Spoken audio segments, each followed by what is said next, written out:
All right, let me share my screen here real quick. Welcome everybody to our webinar called The Disaster Gap. Um, I am very excited to have Christina, Dr. Christina Hernan from Massachusetts, joining us today to share her experience in the Boston Marathon bombings. Okay, hold on. There we go. So I am Courtney Weddernock, and I am the University of Minnesota Medical Reserve Corps Manager. I also teach a course in our University of Minnesota School of Public Health on public health emergency preparedness and response. And so any of these types of real emergencies, I just really like to share with not only our community of MRC and other emergency response partners, but with my students and other students as they're learning about emergency preparedness and response. So I feel really excited to have Christina here with us today. So by way of introductions, the webinar is being recorded. We will be uploading it to our University of Minnesota MRC YouTube channel, and it will be linked on our website. Give me a couple days to make sure that it's all recorded well and accessible before I release it to everybody. And I'll try to remember to send out an email to the participant list with the recording, and I'll try to also send it out through the National MRC listserv. For those of you who would like to submit for CEUs for your boards, I will, throughout the session, put a link to a form in the chat to fill out for you. And I will then send a certificate of completion and Christina and my bios and the learning objectives for you to submit to your boards. So by way of agenda, this is just sort of a quick and dirty way to just kind of give you a preview of what we're going to be talking about today. So Christina will be talking about the Boston Marathon bombing, what happened, what her role was in that response, and then give us a little bit of context around what she calls the disaster gap. And hopefully we'll get to talking about kind of the implication and the context for not only, doctors and nurses and EMTs and other, licensed healthcare professionals that might be responding to something like this as part of their, something that's going on in their community.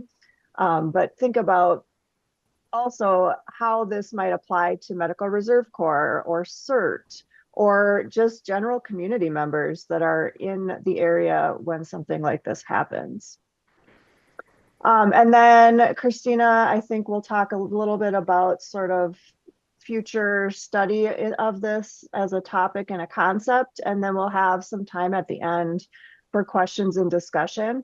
So you can either put questions in the Q&A or the chat as we're going through, or you can wait till the end and we'll just open it up for people to ask Christina or I any questions or comments or other reflections or thoughts that you have as you're watching this webinar today. I'm going to just quickly show my bio and Christina's bio. I had to put more of a fun picture on here instead of my kind of boring professional photo. I'm a huge Minnesota Timberwolves fan. This is the Crunch. Crunch is our mascot for the Timberwolves. I got my bachelor's degree from here at the University of Minnesota, and then I got my MPH at UCLA in health education and epidemiology. And I've been working in this field for almost 25 years now, both in the public health preparedness side of things, but also as the emergency management director for a hospital and healthcare system here in the Minneapolis-St. Paul metro area. And you can just see a list of some of the real incidents that I've responded to throughout my career.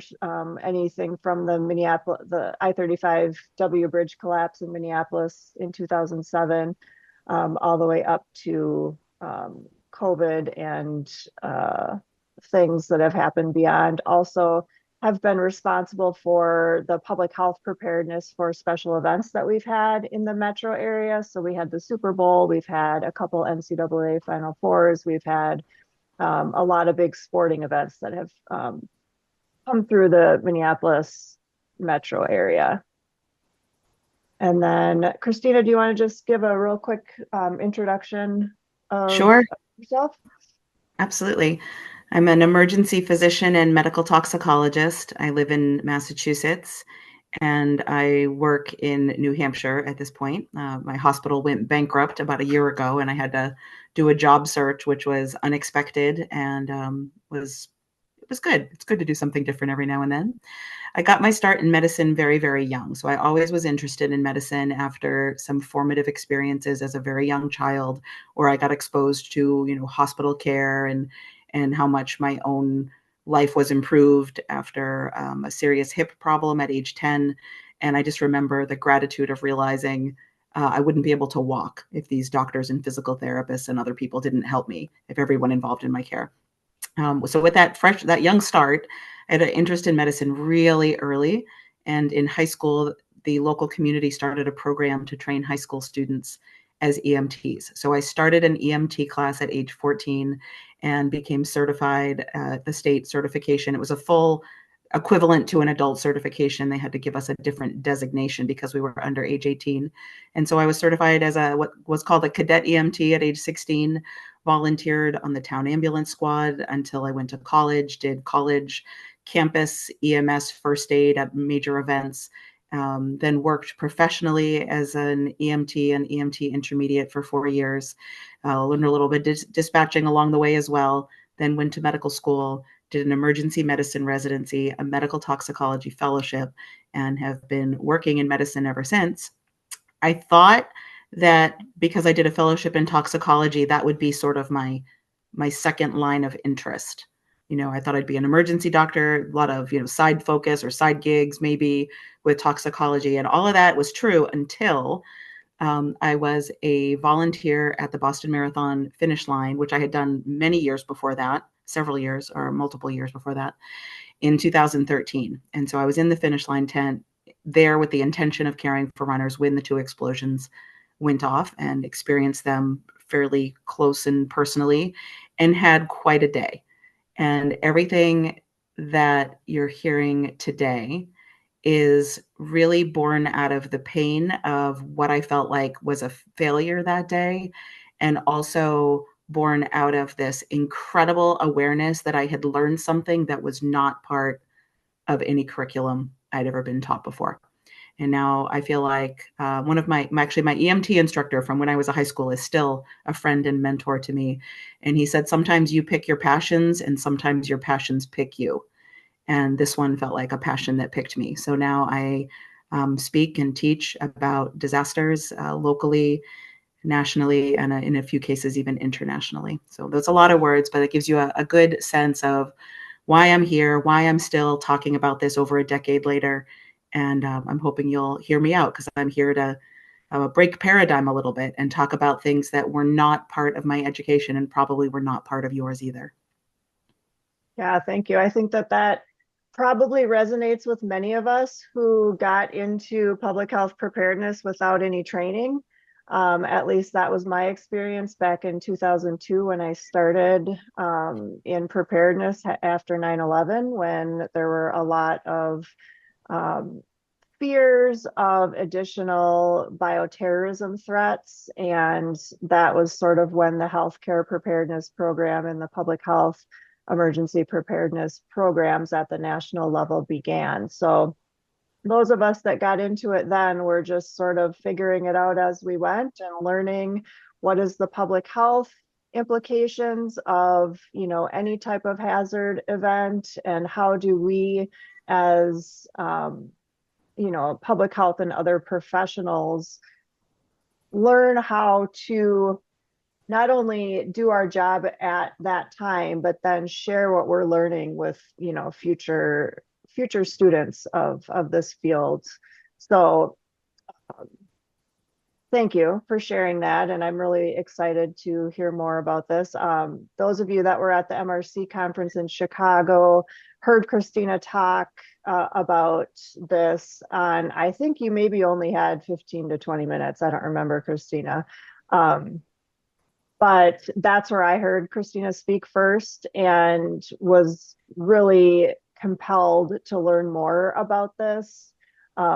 After doing this work for 20 years, what you shared at the conference, it was like, okay, that makes total sense, but I had never really thought of it that way. And so really happy that you're able to come and talk to us today. So learning objectives, this is more for the those of you that want CEUs. Also, as academics, we always want to have learning objectives up here to get you started. So one last thing, we just wanted to let everybody know that this presentation is shows photos, and Christina's going to be talking about things that could potentially be triggering or distressing to some people. And so we just want to make sure that everybody is aware of that. If anything is uncomfortable or triggering to you, please feel free to do what you need to do to manage your emotions. And also just to acknowledge that, the world is pretty heavy right now, and everybody's feeling different feelings. And so we just want to make sure that we're being sensitive to everything that's going on, not only now in the world, but how some of this may affect us as individuals. I promise to take us from the darkness that I will discuss to a place of a little bit of inspiration or something to do with those feelings. All right, Christina, I'm going to stop sharing my slides and I'm going to hand it over to you. Okay. And then just a reminder, everybody, if you have questions, on the bottom bar of your Zoom meeting, you might see a Q&A. If you don't, click on more, and then you will hopefully see the Q&A there. If you don't see a Q&A at all, then please just put questions in the chat. All right, I'm going to mute myself, Christina, and hand it over to you. Okay. I am going to start by saying something I realize I didn't say already, which is this lecture is incredibly personal to me. And this process of trying to understand what I experienced and now to educate about it has been a genuine and important part of my own healing. And it has helped me to understand better what I experienced and now become passionate about sharing what I learned. But it also means that this is still a story of a traumatic experience for me. And so when I lecture in general, I hate to give lectures where you're like reading off the slide and everybody else is reading off a slide too. So my slides have minimal words on almost all of them. And therefore, that relies on me as a presenter to do a lot of the heavy lifting on sharing the content, which means I rely heavily on notes because I learned a very long time ago that this is not a lecture that I can memorize, because as I go through it, there are certain points, multiple actually, where my brain immediately goes to that day. And I can sometimes see or even hear almost some of the things from that day, and it's distracting. So I get easily sidetracked or distracted, and you will probably notice that. There might be a few times where you hear me rifling through some papers, trying to figure out where I am in the lecture. That is a common occurrence. And also I rely heavily on notes. This lecture has also changed every single time I've given it, at least a little bit, because I learn from any discussion and questions that happens after the fact. This is an idea and a concept that essentially I can't say I can take full credit for creating it because I think it was created out of the experience and not really from me. But at the same time, it's, I guess that's all of it. It's personal. I rely heavily on notes, and give me some grace when I get distracted and can't figure out where I am in the lecture. So with that, I am here to try to change paradigm. I am trying to change the way we talk about and teach about disasters, and specifically this interval that I call the disaster gap. And thank you so much to University of Minnesota, MRC, for inviting me to present this, because it is something I'm passionate about, and I really appreciate the platform and the opportunity to share the ideas. So in my opinion, uncharted time exists between the moment of a disaster event and the first arriving first responders.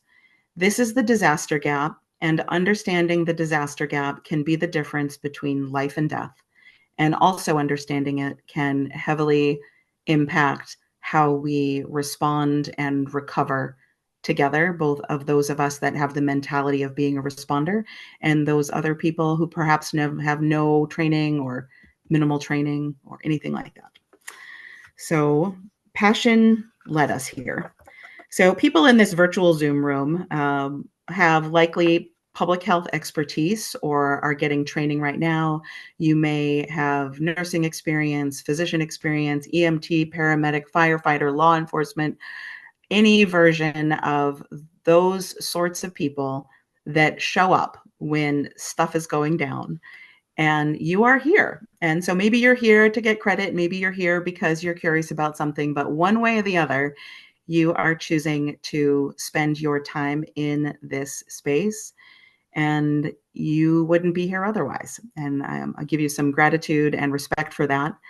And I'm hoping to make some connections between your expertise and what I learned at a bomb scene. I'm hoping to learn from some of you if you have public health training and experience, because that's not my forte. I just know it's relevant here.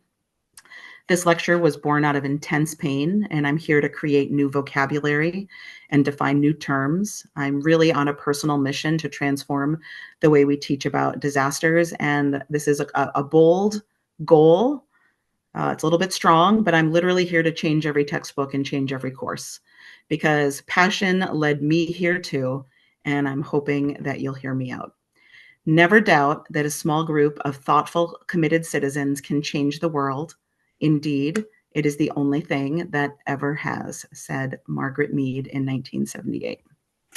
So this is me. I already gave you a bit of an intro. I currently work at Southern New Hampshire Medical Center, and also for a company called Blue Water Health, which sends me to some other hospitals in the New England area, all in the emergency department. I feel like references always get lost at the end of lectures, so I'm going to bring them up because I think some of these references are really important. I do have some local information about response times and a local MCI. I think the photo references are the most important to acknowledge. Specifically, photographer John Tulamaki is a Boston Globe photographer who was there the day of the bombings and just took all the photos. He took so many photos and gave me access to some photos that were not seen publicly. That I don't share in lectures like this because they're just a little bit too gruesome, but they did help me understand the whole experience. And he gave his permission for me to use these in educational endeavors wherever I see fit. And also, in case you ever give lectures and you need some high quality images, there's something called unsplash.com, and it has unrestricted use of really good high resolution photos of all sorts of things, mostly not medical, but it can be really useful when you're trying to put together a good presentation. And they just request, but do not require, that you use the photo artist names. And so I wanted to acknowledge them here. And so 13 years ago, where are we at now? 12 years, 13 years ago, I was at a bomb scene. I learned important lessons I'd never been taught before, and I'm here to share them with you in hopes that we can transform the way we prepare for and recover from disasters, because you might be there just like I was, because reality. So that's me. Fully decked out in my marathon volunteer jacket, my Boston Athletic Association physician vest, my khaki pants, my little leather loafers that I wore everywhere. Like, I am not in a protected responder prepared kind of thing, because I was there to treat runners and start IVs and cool people off and heat them up and that sort of thing. That's what I was there for. So first, let's start with some facts. Shit can happen anywhere. I'm going to give you some examples. So this is the Sugarland stage collapse, which is in Indiana, 2011. 7 people were killed, 58 were injured. What if you were there? So imagine that you were there to see a concert. The winds pick up, the skies are kind of dark. All of a sudden, people are trying to decide, like, should we go on with the concert? They're making that decision, and all of a sudden, the stage collapses. Now, no doubt, because it's a large event, I'm sure they had some first responders standing by. They probably had an event medical team set up. And it would be typical in something like this that they would be pretty quickly overwhelmed. They probably had limited supplies of equipment. And if you are there and witness someone with a grotesque injury near to you, or someone you care about is injured, or maybe you yourself are injured, it's a different dynamic when you understand, like, in this space, like, who are the first responders here? Who are the heroes here? What is happening in this moment? Here's another example. So this is Columbine High School in Colorado from 1999. This was really the beginning, one of the beginnings of this discussion, where we started to understand that really the severity of event that can occur. So in this event, there were 15 deaths, 24 injured. What did the students and teachers at this school go through? What kind of care was provided to them, or were they providing before responders arrived to come implement security and safety back into this unstable space? This is the Las Vegas, Nevada shooting in 2017. Get these numbers: 61 deaths and 867 injured. So what does it feel like to be here? You're on vacation, you're in Las Vegas. Maybe you are an off-duty, whatever you are right now, paramedic, physician, nurse, public health responder, MRC, CERT, someone who used to be involved in that and now is an accountant. I mean, whatever your role is, what if you are here on vacation, enjoying a concert with a friend or loved one at your side, and all of a sudden the shots are ringing out. You can't hardly tell where the shots are coming from. They're coming from the top of a local hotel building, spraying of bullets towards you. You're watching people get injured. You're trying to figure out which way to go. And in this moment, what care is going on? Who's providing the care? Who are the responders? What is available to them? What kind of psychological impact is happening to these people? What kind of physical impact is happening? Next event is the Pulse Club shooting in Orlando, Florida. This is 2016. Check out the deaths here: 49 dead, 53 injured. At this event, what is the value of improvised care? Is it effective? Was it effective? I would say that these 3 people carrying that person away that has an injury to their leg, I would say they're providing care even through the act of removing them from a threat zone, a hot zone, the zone of shooting, getting that person out of that space who may not be able to run or walk on his own due to that leg injury. It looks like there might be some improvised bandage, tourniquet, something going on top of those jeans. I'm not really sure. It's hard to sort of figure out what's going on there. Is it effective? Did it work? Did it slow down the bleeding? Did it stop the bleeding? Did it prevent further blood loss? Did it prevent shock? Did it prevent death? We don't know. I don't know. Next event is the Brooklyn, New York subway shooting in 2024. There were no deaths and there were 29 people injured. What would it feel like if you were on the subway and all of a sudden there's a smoke bomb distracting everyone with the noise, with the smoky appearance, and then you hear shots ringing out? Maybe you're injured, maybe you're not. Maybe you see blood on the floor like this. Maybe you have training, maybe you don't. Maybe you carry medical equipment with you on a daily basis. Maybe you don't. Maybe it's in your first aid bag in your car. And maybe you do not have it in your pocket or in your bag in this moment. I think it's fascinating that he's using his cell phone. I can't tell if he's taking a video or just trying to, like, see what's going on. And then the man in the top is like, he looks like with authority, like he looks like he knows what he's doing, and it kind of looks like he might actually be using a formal cat tourniquet or a belt that he's really pulling on. Like, I don't know what's going on there, but he seems to understand the assignment and is working. You can see that there's some strength behind his intention. And that could be you. Maybe his ears are ringing. Maybe he's injured himself. These are all just things to think about.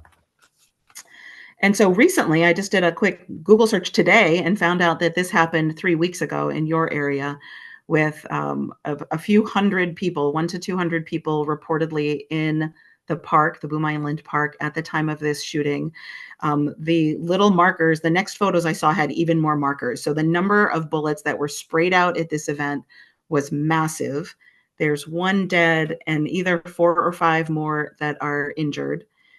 But consider those other 100 to 200 people that were there when this was going on.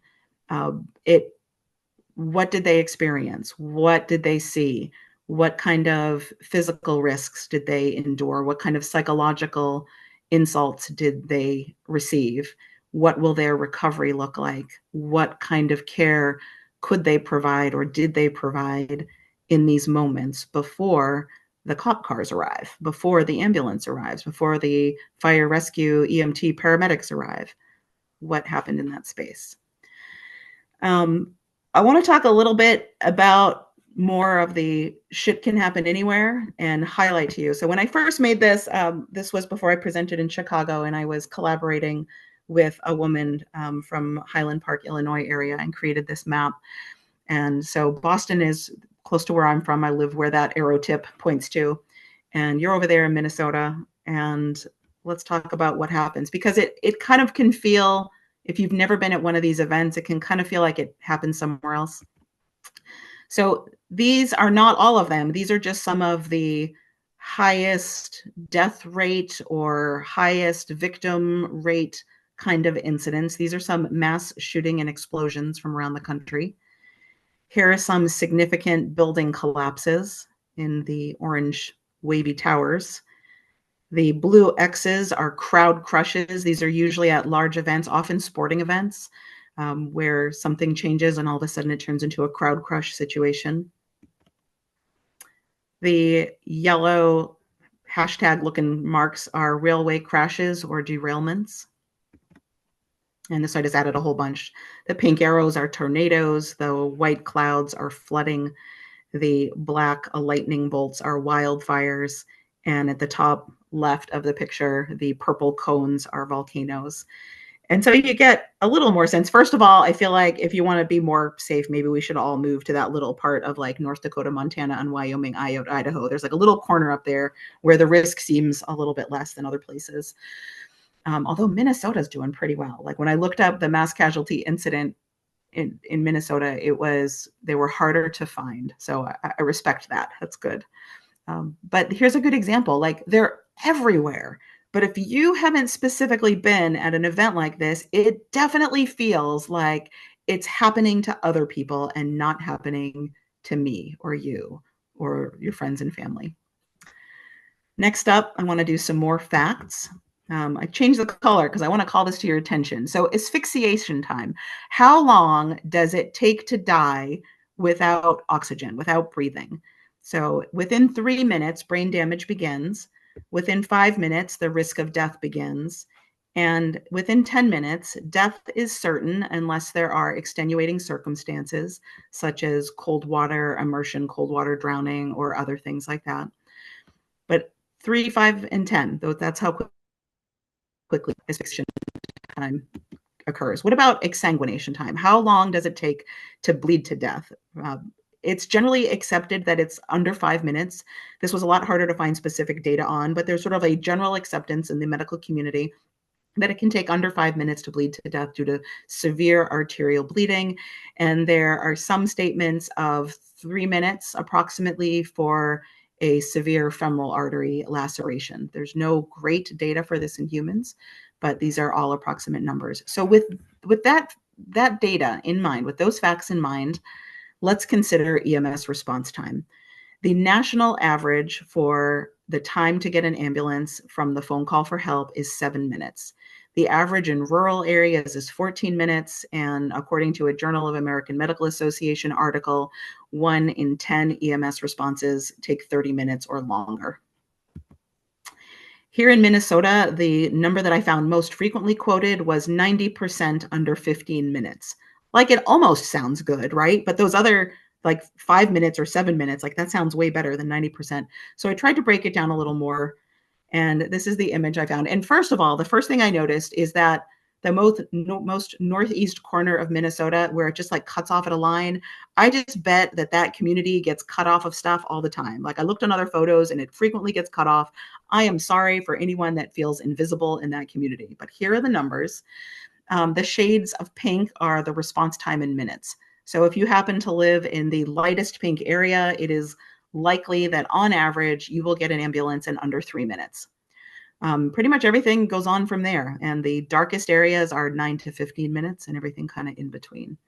So when you start looking at numbers like this, it really starts to affect the way you think about those facts that we just went over, that your chance of death from not breathing is 5 to 10 minutes, and your chance from death from bleeding is 3 to 5 minutes. So now that you have that information, I'm going to sort of turn it back on you a little bit and say, are you ready? Are you ready? Especially for those of you that carry around the intention or mentality or professional career of stepping up to help others. Those of you that do respond to disaster events or emergency events or are first responders and have first aid kits and tourniquets in your car and maybe even have them in your bag. Like, how many of you have something to control bleeding with you right now at your side if someone else in front of you suddenly had a severe injury or need for you to provide care to? Now, if you could take a minute and just sort of soak up your environment. I think this part works a little bit better when we're all sitting in the same room, but in this virtual space, you're all in your individual areas, whether it's your living room or a side room at work or whatever, a classroom.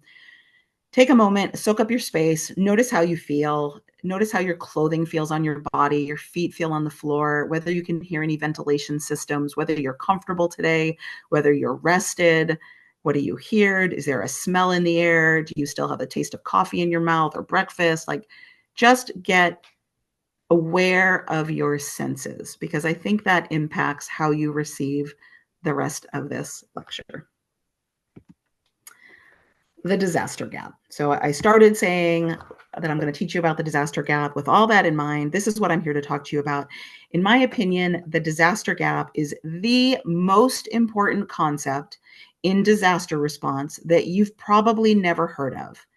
It is the most unexamined part of a disaster, and yet it is present at nearly every event. It's not studied. It's not part of any after-action report. And this unexplored interval has a legit and real potential to save lives and impact and improve recovery. But what is the disaster gap? Well, it's actually disaster gaps. It's a care gap, equipment gap, training gap, preparation gap, a gap in safety and aftercare and knowledge. And so I'm going to start explaining a little bit of a disaster timeline.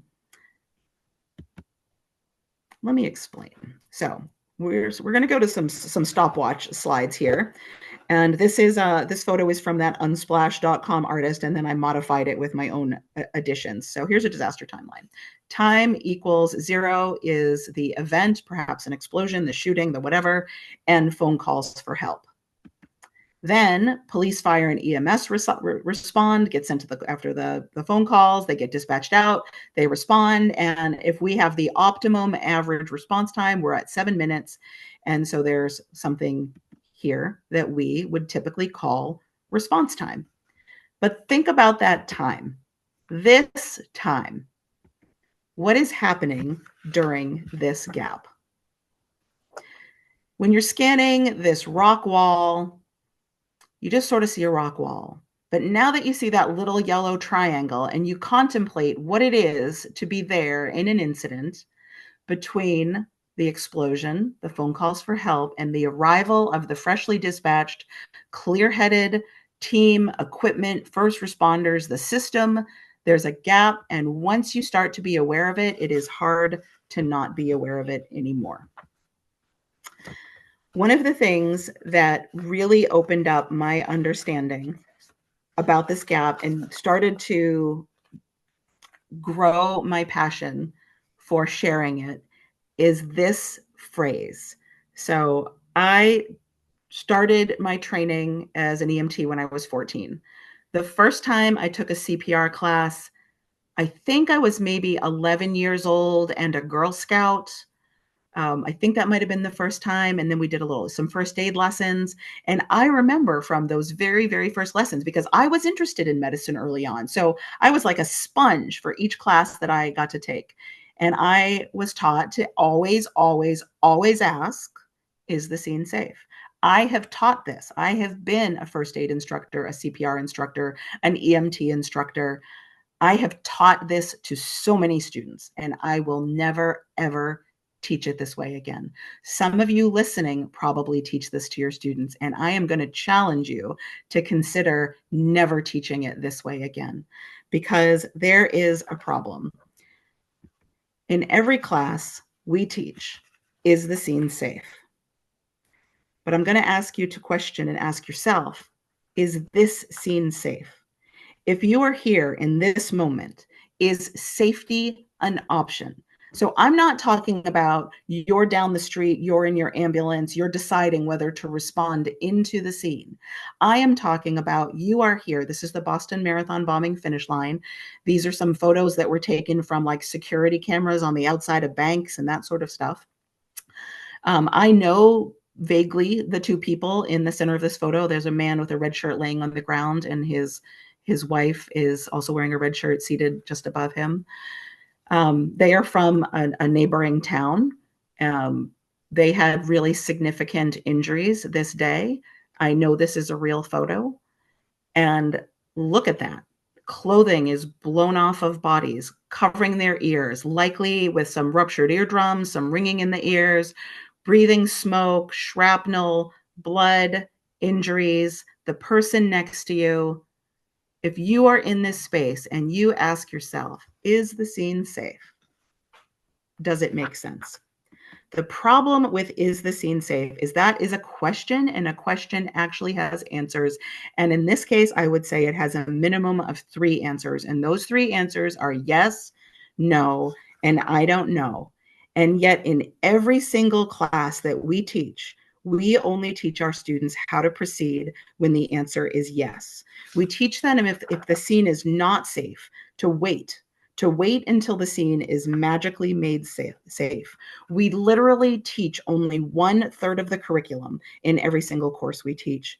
We are never taught how to function in this space when it's not safe. Nowhere in my training, from my first CPR class all the way up through working as an EMT, intermediate, working on advanced life support ambulances, medical school, fellowship, working as an attending, disaster drills, MCI drills, not in a single spot was I ever taught how to function when the answer is no. Because when I was there that day, I experienced what it feels like when your training and your algorithm fails you completely. So there I was volunteering at a marathon. It's a wonderful day. It's international. It was sunny. It's always cheerful. Because I volunteered many years in a row, I was seeing old friends that I would only get to see once a year, hugs and cheering and photos and selfies and the whole thing. And I was prepared for runners, and I was prepared for the amazing gratitude that they share with us, which is not something you expect, but acknowledge it every year and how wonderful it is. I was prepared for a wonderful day. And then there were 2 explosions, and I could hear them and feel them as I stood in the medical tent.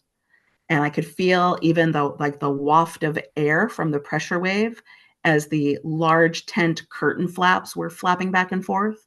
And I remember feeling it brush across my face. And as I do this, I'm like waving my hand past my face and feeling that little blast of air on my cheek and remembering that moment. being on that scene, they directed us. There's always there's a person in the tent who is like, he's like the MC, and he's a high school science teacher, and he just coordinates everything because the tent is huge and it's broken up into like, I don't know, 20 or 24 sections, and there's, little military style cots in each section, and some sections are for equipment and other sections are the lab because they do ISTAT lab testing, and other sections are for like massage and blister care, and I would be assigned to what they call the ICU because they would send the more critical patients to me because of my emergency medicine experience. And so there's this whole system in place, and the MC has got his microphone, and he's saying like, okay, we need a patient runner to section 12, we need an IV nurse to section 10. All this is going on. We hear and feel the first explosion. 10 seconds later, we hear and feel the second explosion.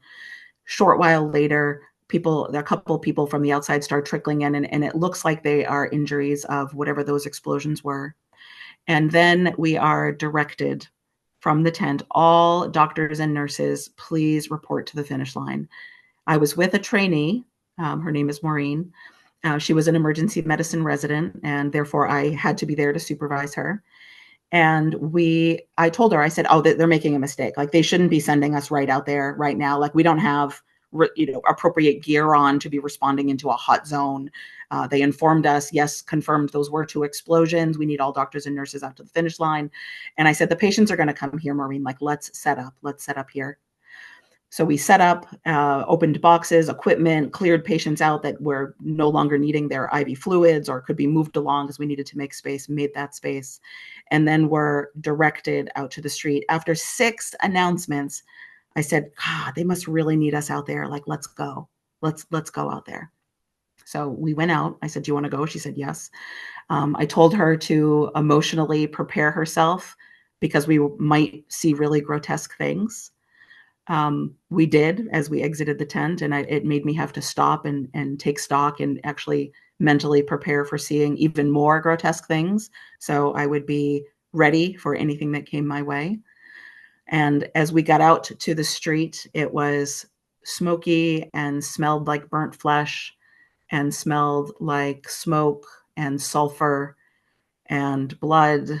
And there were toes on the pavement and shrapnel on the pavement and patients on the pavement, and lots of people, either some first responders that were already there, the marathon volunteers, whether they were medical or non-medical, the people that had just run, the people that were supporting them as fans at the finish line, and all these people are all together. So we're going down the street, there's a firefighter, and he's motioning like big swooping arms, like, keep going, go further. So, we're kind of all following these instructions, going further to where the finish line is. When we get to the finish line, it actually wasn't right there. It was a little bit further on. Someone else was motioning, keep going, keep going. When we get down into the thick of it, I saw another firefighter, and he's motioning, and he's like, come here, doc, come here, come here. So I'm walking in this space. I'm walking in this really unstable space, and he's motioning to me to come into a building where the facade, the front glass, had been blown out, and there was smoke billowing out from the building, so much so that I thought that an explosion had happened within the building. That's how much smoke was pouring out. And really, it was just that it was a contained space. So it sort of contained all the smoke, and now the smoke is leaving the building.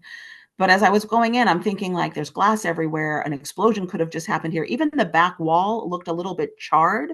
Like, I'm not sure what that was from, but it looked like something might have burned. Like, I just assumed the explosion happened in there. And as I'm stepping up into the building and over a victim who has a coat hanger impaled in her thigh and slipping on blood and breathing smoke and following his instructions, and he's got turnout gear on, and I do not. You saw what I was wearing, my white nylon jacket, my khaki pants, and my basically leather boat shoes, more or less. And I looked at him, and I am going to tell you that I asked the dumbest question I've ever asked in my whole life. And it was, is this scene safe? And I'm laughing to myself that I said that. And those of you that are watching either saw it coming or just laughed out loud at me for that ridiculous question. And I could not stop my mouth as I was saying it. And as I was opening my mouth to say it, I was thinking, like, what are you saying? Like, why are you asking? You know it's not safe. I just walked through all of this situation. It's not safe. It's a really easy question. Is the scene safe? No, it's not safe. But why did I ask such a stupid question? Why? Because I had literal decades of training telling me to do so. And then I got the dumbest answer that I have ever received in my entire life.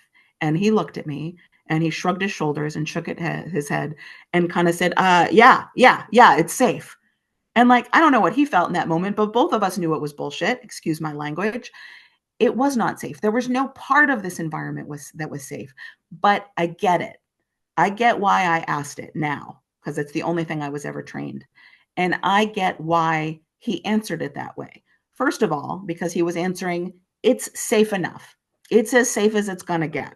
He was telling me, like, no, I don't think the building's going to collapse down on you at the moment. You know, as far as we know, we don't know if there's any more explosions, but they're not happening right now. Like, it's as safe as it's going to get. And even though his answer was as stupid as my question, I respect that his answer came from an area of greater knowledge than my training. Because fire service, if any of you have fire service training, they do this and handle this so much better than EMS and first aid and EMT and all those classes. Because fire service trains their students to assess and mitigate risk. They don't train them to ask the dumb question of, is the scene safe? Because it is 1/3 of the curriculum. And I'm challenging all of you to stop teaching it that way and start talking to your fire service colleagues and asking them, tell me a little bit about how you guys train this. Tell me a little bit about how you deal with the honest situation of walking into risk. For them, they're assessing walking into a burning building. So this really is important for them to assess, to what degree of risk am I entering into. But it is high time for the rest of us, so-called civilian, bystander, whatever, and medical professionals, all of us together, humanity needs to start learning how to assess and mitigate risk, because you might not have the privilege of deciding whether or not to enter into a scene. If you happen to be at the Pulse Club, at the Las Vegas shooting, as a fan at the finish line of the marathon, at any of those incidents across the map that I showed you, at the recent Boom Island Park shooting, if you happen to be at any of these places when the event is happening to you and around you, you don't have the privilege of deciding whether or not to enter into that region. And therefore, we need to stop teaching 1/3 of the curriculum. Because from the moment of explosion, event, whatever, it's not safe. It's just not safe. You probably never thought of it like this before, right? I hadn't either until I lived it. How would you function with your knowledge, with whatever you have at your side right at this very moment, whatever you would typically travel with? How would you function if you were in the middle of that scene while it's happening to you and around you, when there is honestly no option for safety? It is a different beast entirely when you are deciding to enter an unsafe scene from a position of safety. It makes sense to ask, is the scene safe? It makes sense to ask, should I now take my healthy, safe environment and change that to an unhealthy, risky environment? But when you are already within the scene, you are assessing your risk from the very real reality and risk of potential harm or death. The calculation is completely different, completely different. If you're in this space, that little yellow triangle from the phone calls for help through the response time until the system arrives to implement their care and restore safety and security, who is in this gap? Who is stepping up? I call them spontaneous responders. So there are a lot of words for this concept. Most people call them bystanders. And I will say right now, please do not call me a bystander. I'm going to talk real plain. Excuse me. It pisses me off because I went home from that day with blood on my pants and 6 months of nightmares. It wasn't a lot of nightmares, but they were vivid nightmares. I also couldn't touch those shoes that you saw in that photo, those little leather shoes with white bottoms that had blood all over them. I took them off when I got home. I took an almost hour and a half long shower to try to get the smell of burnt flesh out of my nose, and it would not go. And then I left those bloody shoes on my bathroom floor for 9 months before I could even touch them in order to throw them out. I had tried several times to pick them up and I couldn't. I would shudder as soon as I got close to them. And so nobody knows this. Nobody came into that bathroom. Nobody knew from my friends and family, but those shoes were on my floor for 9 months until I could touch them to throw them out. So don't call me a bystander. Now, other people call them zero responders. I don't know. I think calling anyone a zero, it's not my favorite. Acute care provider, bystander responder, what was the other? Zero responder, first care responder. There are about a dozen names because people don't know what to call the people in that space. Why? And I'll tell you why I think it is. I think it's because those of us that have the responder mindset, we think that is part of our soul wherever we go. We think that if we take action in that little yellow triangle, that we are first responders. I did. I thought I was a first responder because I used to work in EMS. At the time, I was a physician. So that's not a first responder, but I had the first responder mindset. I had the training to be functioning in that space on my, if it were a day job, if I responded in on an ambulance, like I knew what to do. I identified as a first responder, and that's who I thought I was. But with time and experiencing the trauma of this incident, I learned I was not a first responder because I was not invited to any debriefing of any kind. I had to create one. We were invited to meetings for all runners and all volunteers. And I was like, I can't go there because what I need to describe about the toes on the pavement and some other horrible things I saw, I can't go to that meeting. I'll traumatize people that weren't there. And then it was for all volunteers for the marathon. I was like, I can't go there either because I don't want to talk to the people that were handing out water at mile 18 because what I have to say will also traumatize them. And so I created our own little debriefing meeting to the best of my ability to try to care for the other people that were medical volunteers. And in my mind, I still thought we were first responders that just weren't part of any other jurisdiction until months later, I met some people that had no medical training whatsoever and had the same psychological reaction, the same need to improvise, the same functioning in that unstable space. And I realized we're the same. And therefore, I call the people in that gap spontaneous responders. As I go through this lecture, I will come back and try to explain that again. Consider what skills and tools are available in the disaster gap. Everybody has some degree of training, from none to maybe learning CPR from watching the TV show The Office. Or maybe you did CPR and first aid when you were a Boy Scout or Girl Scout. Or maybe you used to work as an EMT 20 years ago, but don't anymore. Or maybe you're a trauma surgeon and happen to always remember to bring gloves with you because anything can happen anywhere. No matter what your level of training, people have some degree of training, from none to from media, from prior experiences, or you're an off-duty paramedic. It doesn't matter what your prior training is when you are in this gap. Everybody uses their skills to their best of their ability. Everybody improvises as necessary if you don't have equipment right there with you. So let's talk a little bit about improvised care. So this is the beginning of some more traumatic injury images following. These are not too terrible. There are a couple a little bit later that I will do another warning for in case you need to look away. But these I would call spontaneous responders. And so these two men did not enter into the scene. This is one of those Boston Globe photographer photos from that actual day. The woman on the ground is a 17-year-old woman who had a severe femoral artery laceration. You can see in subsequent photos, this was the best photo I could show to show some of the improvised care. There are other photos in the series where you can see her color just washing away for a few, and then it seems like it kind of stabilizes. And I'm guessing they probably got as good of bleeding control as possible. But you can, even from this photo, you can get a sense how pale she is. She's bleeding to death from a femoral artery laceration. And as we covered, it's possible to bleed to death from that kind of injury within 3 to 5 minutes.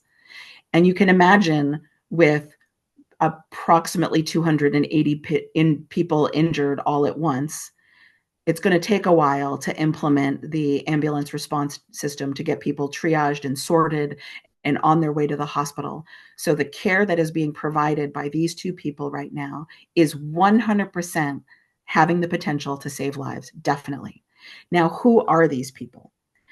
They stepped up from within the scene. They're improvising to the best of their ability with what they have available. It looks like they've used something to tie around, maybe a scarf or something else, and maybe a t-shirt or a cloth. He clearly is doing some really forceful direct pressure. It looks like the man who's leaning over with the plaid shirt might be doing something else to maybe put pressure on an additional wound. There are other images where the man in the plaid shirt has his mouth right next to her ear and is clearly cheering her on and supporting her and giving her those words to give her strength and courage to hang on in such a terrible situation. So they are providing improvised care, physical support, emotional support, a degree of protection. That photo when he's leaning over her, talking to her, he is like enclosing her with a secure, protected space. If you are her, these people are your heroes. And yet, they might be off duty trauma surgeons. They might be accountants. They might have just run the race. They might have gloves in their pocket. Looks like they didn't. They might have a tourniquet in their bag or their car. Looks like they don't have it right here. But consider the impact of this improvised care. They don't have PPE. They don't have a dispatcher. They don't have a radio. They don't have the equipment inside of an ambulance. They won't be invited to a debriefing. They probably are going to have an acute stress reaction very similar to EMTs in this situation, because who wouldn't when in this really unstable environment where 2 explosions have gone off and you're wondering where the bad guys are and you're wondering if there are 12 more explosions, which I know sounds like a ridiculous question. But when you're there and there are 2 explosions and you don't know how many there are, you don't know how many there are. You don't know when the risk stops. What about this improvised care? What do you know about it? So if you've done any medical training, if you've done Stop the Bleed, if you've done any kind of first responder EMS training, then you probably know that years ago we were advised not to do tourniquets. Now we are advised that improvised tourniquets can cause harm, and therefore there is an incredibly strong recommendation to use commercial tourniquets such as CAT tourniquets or other approved tourniquets. And that is a good statement, because look here, there's a bandage around her leg that looks like it perhaps is designed or meant to slow bleeding. But look at that arrow. You can see the drips of blood still. Obviously, it's not pouring off of her leg, but that woman is still bleeding, and probably substantially if it doesn't get controlled. And so that improvised bandage or tourniquet is definitely not effective right now. But if everybody doesn't have a tourniquet in their pocket and immediately put a tourniquet on this woman's leg and the other 260 people injured or however many needed tourniquets, I find it an incredibly challenging recommendation to say only use a commercial tourniquet and improvised tourniquets cause harm. I think we need to try a lot harder to figure out what specifically can we teach people about improvised tourniquets to start making them effective. Because I have no doubt that if I am next to any of you and a plane crashes through the building and I watch you get a severe injury and you are bleeding to death, I am going to do direct pressure, elevation, pressure point, and if necessary, tourniquet. And if I've already used up the tourniquet that I always travel with when I'm out and about in the public or on an airplane or whatever, then I am going to improvise a tourniquet. Maybe it's a lanyard from the conference. Maybe it's a hotel napkin and a pen or my EMS shears, but I'm going to do it. And because I know what I'm looking for, that it's going to be to stop the bleeding, it's most likely going to be effective. We need to start being able to teach about improvised care in a way that's functional instead of this overarching message of only use a commercial tourniquet and improvised tourniquets are harmful, because I can't watch that continue to bleed if I have no tourniquet. Now, check out this amazing series. This is an amazing sequence. So the man in the red jacket is the husband of the woman whose legs that he is kneeling over. And he appears to be talking to the guy in the white shirt. Now, check out this next image. There's the guy in the red shirt at the bottom arrow. The guy in the white shirt, I think he's taking his belt off. I think that's what he's doing. Like, I don't know. And I don't know who he is. Like, he might just be a guy wearing a belt at a marathon. He could be an off-duty cop. He might be, I have no idea. But I think he's taking his belt off. And there are other photos that show this better. I chose this one because you can actually see that he is using a belt to make an improvised belt tourniquet on one of his wife's legs. In subsequent photos that don't really show the actual process, you can see that the woman has two belt tourniquets on. So the guy took off his own belt and he got a belt from someone else. And I think it's the guy in the white shirt. And I also want to say that, like, this image here and one other one really closely approximate what it felt like when I first entered into the scene. Like, patients all over the place, not a lot of first responder care going on in the space, blood, shrapnel, glass, and lots of smoke. And now this photo is a good example of the amount of blood that I felt like I was walking into when I saw that scene, and the amount of debris and shrapnel and glass and ash and all sorts of stuff on the ground. And if you look at the angle of her foot, you can get a sense of the level of destruction to her leg. So that woman lost both of her legs. I had seen her husband do an interview. He had no medical training whatsoever. And I wonder what feelings he went home with. I know that after that day, I went home with 3 nonstop thoughts and an incredible sense of shame that I didn't do enough. The thoughts were, did I do enough? Did I make a difference? And did I do the right thing? And I felt convinced that I had not. That after we were directed out to the street, Maureen and I, we went to that building that the firefighter directed us into. I asked the dumb question about, is the scene safe? He answered the dumb answer. Yes, it is. We both went in.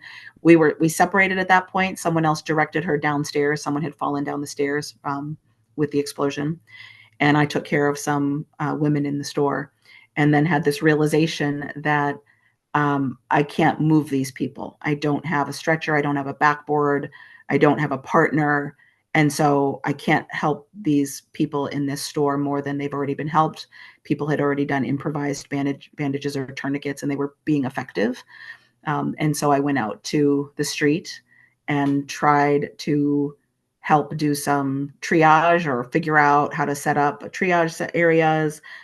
Looked for triage areas on the way down, didn't see anything.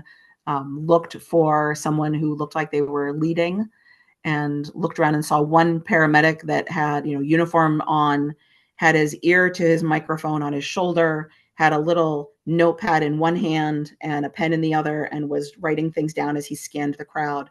And I'm like, that's the guy that's counting victims and reporting back to dispatch. So I went up to him because he looked like the most leadership going on at that moment. And I said, hi, I'm an emergency doctor. Let me, I can do anything to try to help you. Are there triage tags? And he said, I don't know. I said, your team has triage tags. Can we just assume they're coming? And he said, I'm sure they are. I said, great. It's only been a few minutes at this point.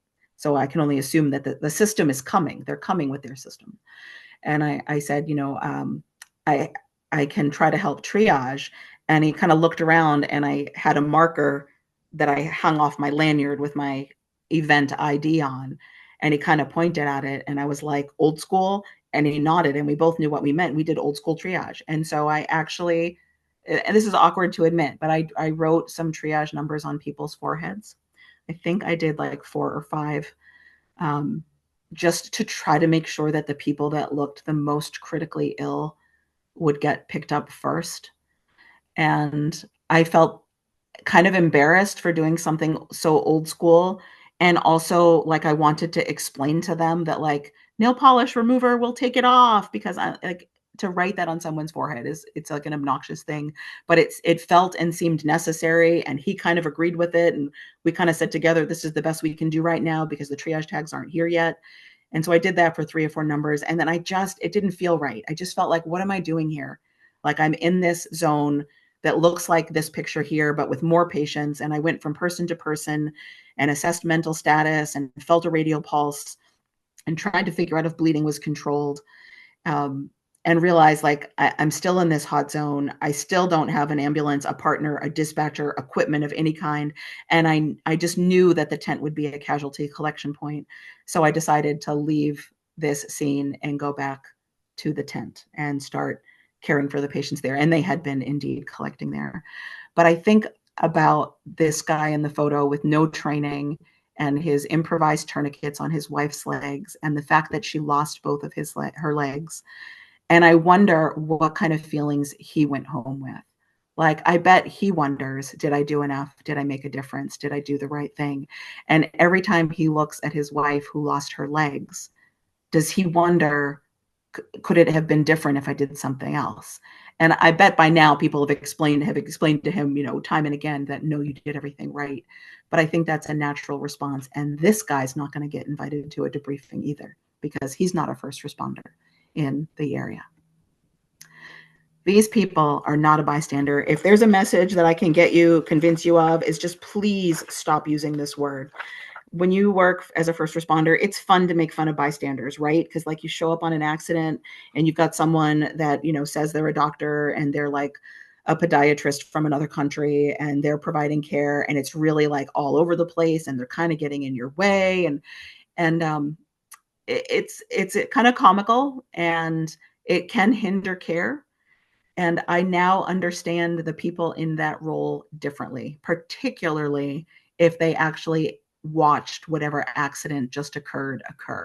Because when you're in that space and you see things happen before your eyes and you're doing your best to improvise with whatever you have available, particularly if there are seen risks that also are affecting you at that moment, I think you have a very different experience. And I think to call these people in these photos that I've just showed you bystanders is a massive insult. My brother was a bystander. He was watching the marathon that day. He knew I was down the street. He was like a third mile up the street, quarter mile up the street, kind of up on a hill. He could actually see the smoke in that area. He didn't hear the explosions, but he knew I was down there. He was concerned for me, but he didn't improvise care. He didn't think he might die that day. I did have a moment where I thought I might die that day, and I know that also sounds dramatic. But when you have an experience with that kind of overwhelming sensory, visual, everything, and you don't know how many more explosions there are, it's not actually an unreasonable thought. But I would call a bystander. He saw some of the events. He saw people moving away from it. He saw first responder lights and sirens responses going past him. He was a bystander, but please don't call any of us a bystander. Please do not call people well-intentioned citizens. There is a backhanded insult in this statement, and you hear this one not too uncommonly, like, oh, well-intentioned citizens did their best to, manage this unstable, the traffic at a car accident or whatever. Like, it's an insult. Don't call them that either. This is not a bystander. For eons, we have erroneously categorized people as first responders or bystanders based on their prior training, but that does nothing to characterize this experience or to optimize it. Instead, this I would call a spontaneous responder, people who spontaneously step up from within the scene itself, regardless of prior training, to provide care to others while possibly having been physically or emotionally traumatized by the scene itself at the same time as the victims that they might be trying to care for, doing the best of their ability, probably without PPE, dispatcher, backup, without follow-up, without equipment, without training, doing the best they can, improvising care, and they are having a shared experience in this disaster gap with the same stressors, risks, exposures, needs, which are regardless of prior training. I just want to say again, this experience of a spontaneous responder stepping up in the disaster gap is incredibly similar regardless of prior training. So the definitions again, the disaster gap is the time period from the event, whether explosion, building collapse, shooting, etc., through the phone calls for help, through the arrival of freshly dispatched first responders. And spontaneous responders are people who are on scene when the event occurred, who arise from within the event to try to help another human being, incurring scene risks as they do, regardless of prior training. I think we have an opportunity here to change the conversation. Take this information back to your agencies, your towns, to try to be a spark and ignite interest in these topics. If I've convinced you that any of this is relevant, that we need to stop teaching 1/3 of the curriculum, that we need to start teaching how to assess and mitigate risk, that we need to start knowing more about what is the best improvised care, that we need to start offering some kind of appropriate follow-up for the people that are spontaneous responders with, regardless of prior training in that gap, because they are not going to get invited to a debriefing, regardless of who you are. If you are out of city, out of district, out of state, out of country, you are not going to get invited to appropriate follow-up care, and you are on your own.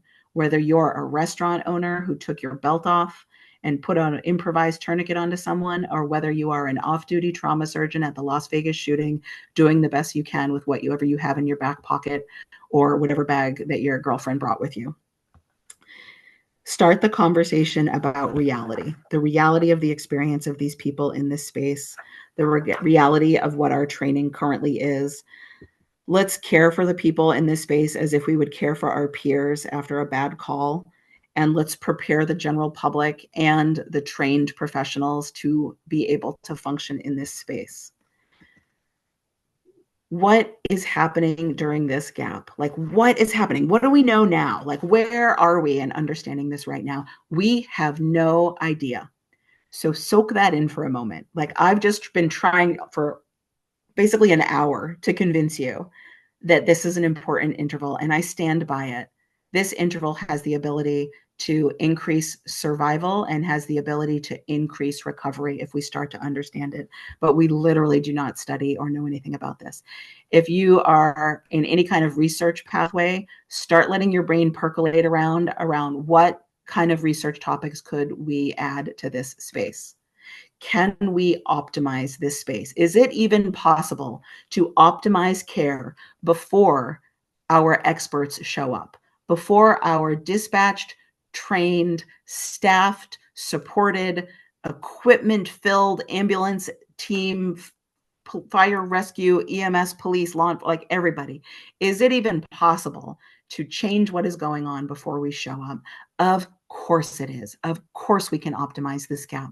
We have drastically improved survival rates from cardiac arrest by teaching people how to provide CPR, rescue breathing, hands-only CPR, choking care management prior to the arrival of our teams. Of course we can if we put our minds to it. And I think the place to start is the after action report. We already convene panels of experts to dissect, analyze, and interpret the response to disasters. We do it in order to identify best practices as well as opportunities for improvement. It's a huge document. Most of you are probably aware of this. For those of you that may not, you get the experts together usually several weeks after an event like this, representing all of the major agencies that were involved, and we create a document from this process. As of right now, the greatest obstacle and yet also the greatest opportunity to understanding the disaster gap is the existing structure of the after action report, because right now, every after action report is incomplete. Right now, that red star is where the after action report content really begins. After action reports start with like, okay, this is the AAR for the Las Vegas shooting, for the Columbine High School shooting, for the Boston Marathon bombing. So like, okay, it has a title page, it has a list of contents, and it lists out all of the agencies involved and what those agencies' roles are.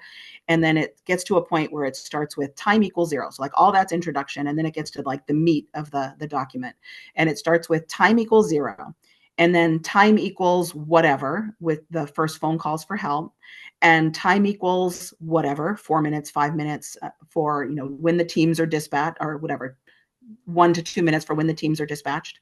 And then time equals any of those EMS response times I talked about previously for the first vehicles on scene. We're going to optimize it with this one with 7 minutes. First vehicle on scene, and that's really where the entire rest of the report starts from after that. And it's like, this is what the first vehicle did. This is when the second vehicle arrived. This is what the second vehicle did. This is when the team arrived. This is when incident command was set up. This is who was doing incident command. This is how many patients they found. This is which hospitals they went to. And it's a very dense document. But that star right now is where the content really begins. If you want a different timeline from left to right, event happens, phone calls for help, there's that not safe time frame moving along until the red star, and then the entire after action report happens after that. I think the after action report is also the mechanism that can do the work of assessing and interpreting the disaster gap as a means to potentially offer recommendations for best practices and opportunities for improvement in this critically important, potentially life-saving, potentially traumatic, and generally overlooked interval. And I'm going to go through a few things. So let's revisit a few of these and go through the timelines a bit. Here's Columbine. So 11:15 a.m., apparently there were some planned detonations. I got as much information as I could from the existing after action reports. So 11:15 in the morning, apparently there were some planned detonations that didn't happen. And then 7 minutes later, there was a commotion outside. And then a minute after that, there was a radio dispatch about a shooter in the school. And a minute later, teacher is warning others. And 10 minutes in, there are phone calls for help. That was the first documentation of phone calls for help. 5 minutes later, there's more shooting. And then there's some time, didn't have a listed time. There's a law enforcement officer that returns fire. 29 minutes in, there's a documentation that the shooters went downstairs inside the high school. 45 minutes in, the paramedics are caring for injured patients outside the school. At 12:08, almost an hour later, the shooters take their own lives. And at 12:45, so an hour and a half later from the onset, students were fleeing the school for about 20 minutes, was the documentation. And at 2 hours and 5 minutes, 30 people were evacuated from upstairs. So consider the disaster gap for that timeline. What about the Las Vegas shooting? So shots fired, time equals 0. First phone calls for help at 1 minute later. 6 minutes in, the law enforcement officers are in the hotel looking for the shooter. At 8 minutes after the event, fire department sets up incident command. A triage area is established at 13 minutes. A second triage area and triage and treat area is established at 19 minutes. And it was stated that the medical team and tent were available at the concert, but were very quickly overwhelmed and out of supplies. So this one's a little tighter. We've got second triage and treat areas established at 19 minutes, but again, consider that disaster gap. Now, this one's really good. This one's got like a tight interval going on here. So shooting begins, time equals 0. A minute later, phone calls for help. Units dispatched at 3 minutes. Fire rescue is staged at 10 minutes. Treating and triaging at 11 minutes, and the first patient is transported at 14 minutes. So really tightened up timeline. This system has its shit together, excuse me again for talking plain. But let's consider back to our stopwatch. Like there's our little triangle wedge that we've been looking at this whole time. And this is the best timeline I've found yet. And we've already are looking at a disaster gap of where the first patient's getting transported at 14 minutes.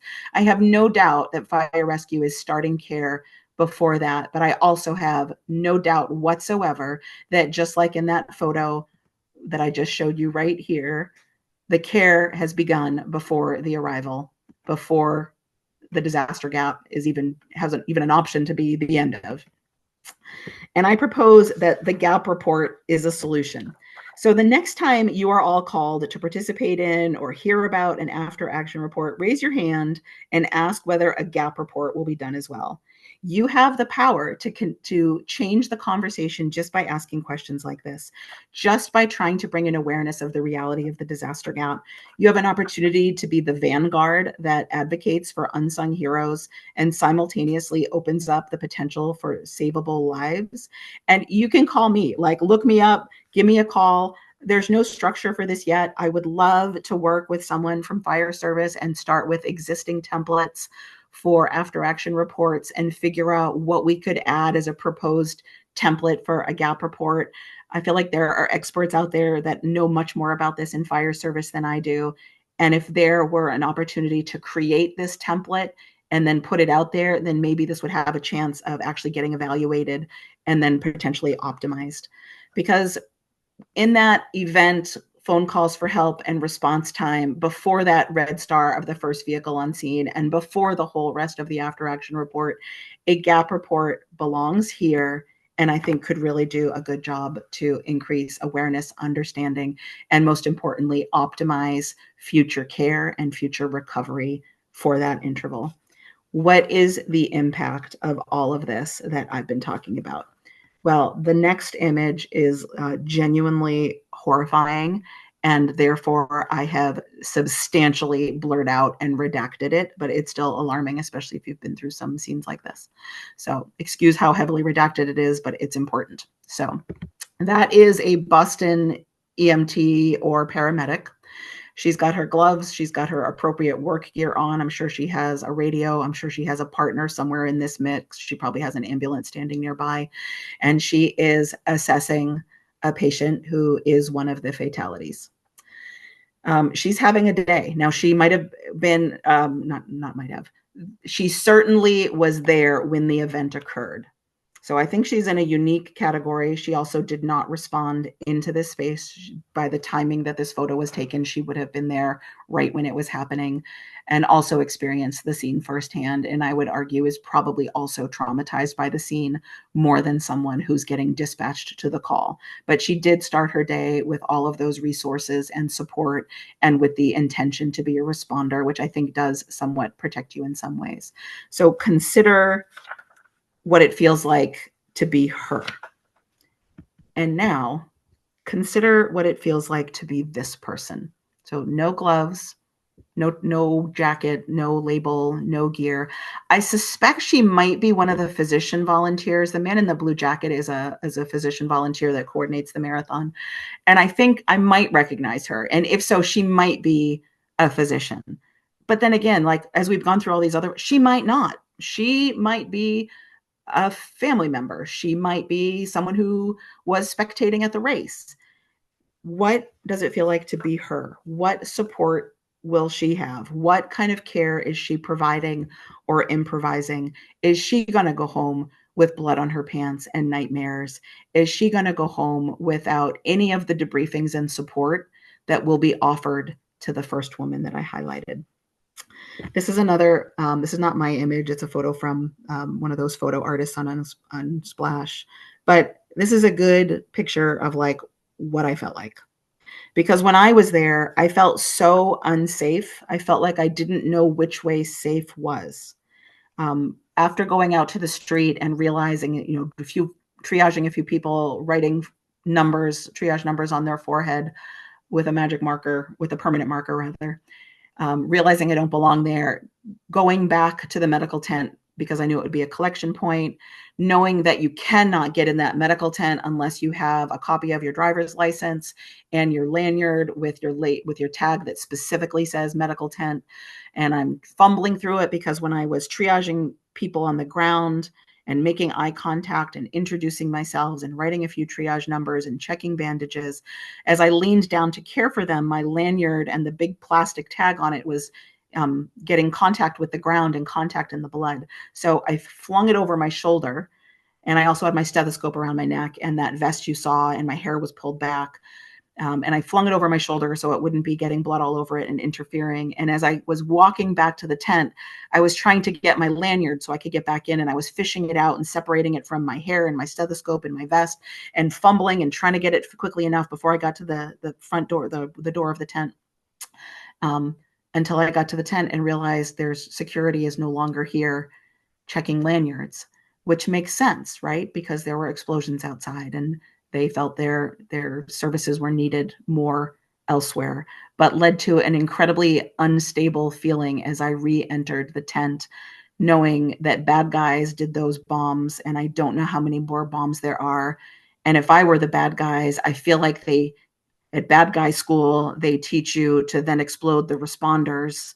And I know I'm speaking so callously, but like these are the kind of random thoughts that ran through my brain. Is like, they're going to explode the heroes. They're going to explode the responders. So maybe there are bombs in this tent. Maybe the bad guy is in this tent now.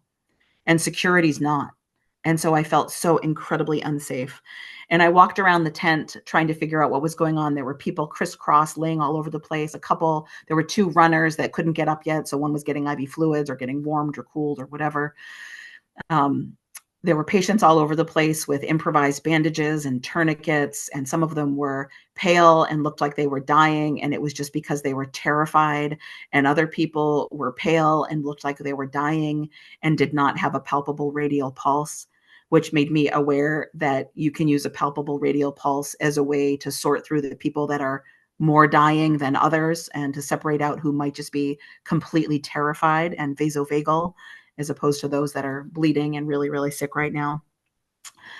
I ended up setting up triage areas in the tent because as I walked back to the tent, I was scanning the whole way that I walked, looking for someone for the tarps or the labels or the team, like being like, someone's going to set up the triage zone. Like someone's going to set it up. I know the system is working. I just don't know where it is. I couldn't find it. And then I get back to the tent and there's no security. And then I get in the tent and there's no triage happening in the tent. And I know we were always taught that people would tell us what to do, and they did. It just didn't feel like it was leading to the kind of organization that I expected and felt like I needed. So I walked around the tent just to get a sense of like what's going on in this big space. It's a really massive tent. And I realized there were people in all areas of the tent, but the ambulances were plucking patients kind of from a pile of patients near one side of the tent. And yet there were really sick patients scattered throughout the remainder of the tent. And realizing that we need to get people closer to the door or they're not going to get plucked out of the crowd and they could be at higher risk of dying. And I just felt like I needed a triage area. And I was like, it's not my job. Like literally I'm overstepping. This is not what I'm here to do. And this is not supposed to be my responsibility. But I just couldn't handle the chaotic thing that was going on. And so we took some of the cotton blankets that they had there for just equipment. And I took my magic marker, my permanent marker, which I bring to every marathon so I could write my name on my plastic lanyard tag. And I started writing. I had two markers. I gave one to a medical student that I had found in the crowd, and she was like shadowing me and helping me. And I said, I'm going to write this sign. You write this sign. I'm like, I'm going to write triage 1 and triage 2. You write morgue, because that fatality that you saw that EMT or paramedic assessing was now in the tent and had a blanket over her, and nobody could take their eyes off of that victim. I didn't know if it was a male or female. I just know that was a deceased person with a blanket over them, and everybody, responders, other patients, nobody could take their eyes off that victim, including me. And I couldn't function because I could not stop looking over at it. And so I realized we need to move that person, but I'm like, I need an area to move them to. I don't know how many more bodies will be coming. There was an adjacent tent that's sort of like an overflow tent. And so I thought that can be a morgue, and then we can set up triage areas in here. So I took my marker and I wrote triage 1, realizing not everybody knows what that means. And so I wrote most serious in parentheses. And then I wrote triage 2 and less serious. Meanwhile, the med student was writing morgue. I didn't ask her if she knew how to spell morgue, and she did not. So then she showed me her blanket, and it led to this awkward moment of humor where I saw that she had written in capital bold letters, MORGE. And it's weird to acknowledge there are these moments of humanity and even humor in the middle of this shitstorm that we were in. And so I took my marker and I wrote a little U between the G and the E and kind of fit it in there. And then I asked someone tall to hang the blankets up with triage 1 on one side of the tent and triage 2 on the other side of the tent, and the morgue sign for the adjacent tent. And then I asked some people to move the deceased person to the morgue. And I asked if anyone was willing to sit with the deceased, because I just could not imagine leaving them alone. Ooh, that makes me a little emotional right there. There's always a landmine when I give this talk, and I never know where it is. And today it's that one. I couldn't imagine leaving them alone, and now I know it was a her, so I could not imagine leaving her alone. And someone said, "I'll stay with." They knew it was a her. I didn't know. They said, "I'll stay with her." And so someone sat with her, and then we were able to kind of do what we did on our side. I didn't make a triage 3 because I felt like whatever the walking wounded, I can just tell them to walk away. And as we finished up the care in the tent, an ambulance had plucked enough patients out. They said, we're going to send the bomb sniffing dogs in. And that made me realize that they also were acknowledging that the safe is not secure. The space is not secure. And I felt even more unsafe. And then they said we should all leave the tent. And I went to like a side door because the ambulances were on one door and the other door was kind of blocked off. And I went to a side door. Um, and as I tried to exit the tent, I stopped because there was another tent. The adjacent auxiliary tent was right in front of us. So I couldn't go straight. I looked one way and there was a cop screaming and moving his arms very furiously. No, like, no. So I'm like, I can't go that way. And then I looked the other direction and there was another cop also saying no, just not quite as seriously. And so I stopped and the person behind me walked into me because I stopped so suddenly. And I turned and I looked at them, kind of contemplating my situation. And this is my genuine thing that I said. I looked them in the eyes and I said, I don't know which way safe is. And that hits me so hard to think about how that moment felt, because that was, I don't know which way safe is. And I just had to pick through the levels of danger, like, which was the whole day. And so picked a direction and went. When I think about that experience, there were moments where I saw glittering sun. It felt like there were rainbows sparkling in the sky. I had a moment outside on the street where I thought this looks so beautiful, and then was disgusted that I thought it looked so beautiful. There was a moment where I slipped in blood and almost fell, and then stopped and took some deep breaths to figure out what my risk was, and did my best to try to risk stratify and to try to assess and mitigate risk. I contemplated whether it were a dirty bomb with radiation exposure. I contemplated, well, hospital entrance doors, ambulance bays have radiation detectors, so probably somebody would let us know if there were radiation. But for this moment, it is what it is. Just don't stay here long in case it is radiation. Inside the tent, I did my best to create some version of order. I couldn't figure out which way safe was. I exited. I couldn't get in touch with my family because all communications were not working at that point. When I was in the tent walking around before that, at one point, I tried to text my brother, and I did text him. I don't really remember texting him. And I did not see that he had replied almost instantaneously. I was like a machine, like texted, and I just said, I'm okay, and sent it. And he wrote back immediately telling me something. I don't remember what it was. I dissociated and couldn't move. I felt like I was going to vomit. I heard my own voice in my head ask, what's wrong? Because I physically could not move my feet and felt like I was going to vomit and could taste the vomit in my mouth. And then I heard my voice answering. I felt like I was hallucinating. I mean, it basically was an auditory hallucination. I heard my voice answer, I might die today. And then once I realized that, that's really when I became like a machine, going from person to person, introducing, tightening bandages, making signs, setting up triage areas, like orchestrating other people to move the deceased to the next room, like just absolute autopilot.